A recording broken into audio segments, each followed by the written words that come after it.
Alors, Max Matix voulait mettre dans la mémoire de son Squircateur les noms de tous les Matix avec leur numéro de téléphone. Comment on mettait des lettres et des chiffres en mémoire, ça, on vous a déjà montré le principe. Il avait fallu d'abord inventer un système pour éveiller les Squircoctets et leur faire mémoriser les lettres dans le bon ordre. L'explication qui va suivre pourra sembler un peu technique à certains de nos téléspectateurs, mais si un jour on vous demande de construire un ordinateur, faudra bien savoir comment ça marche.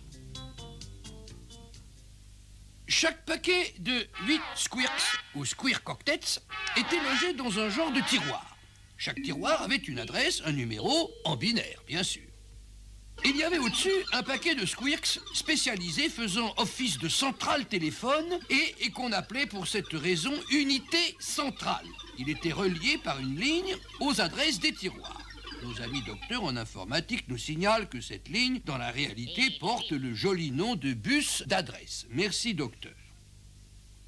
Quand l'unité centrale mettait le numéro 000 sur la ligne, ça réveillait le tiroir d'adresse 000. Quand elle mettait 001 sur la ligne, ça réveillait le tiroir 001, etc. C'est ça. Côté entrée du Squircateur, c'était pas bien plus compliqué. Quand on tapait une lettre, un codeur la codait sous forme de 0 et de 1 dans un paquet de 8 Squirks. De chaque Squirk partait un fil. C'est sur ce réseau de fils que voyageaient les données. Et c'est pour cette raison que nos amis docteurs en informatique l'appelaient bus de données.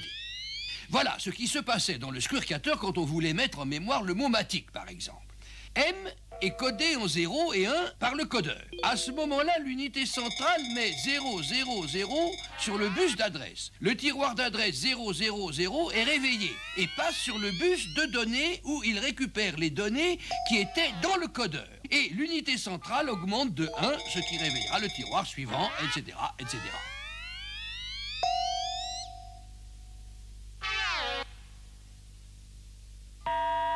Merci à nos téléspectateurs d'avoir suivi ce petit cours de haute informatique Squirkick. Merci aussi, cher Max Matix, et à très bientôt.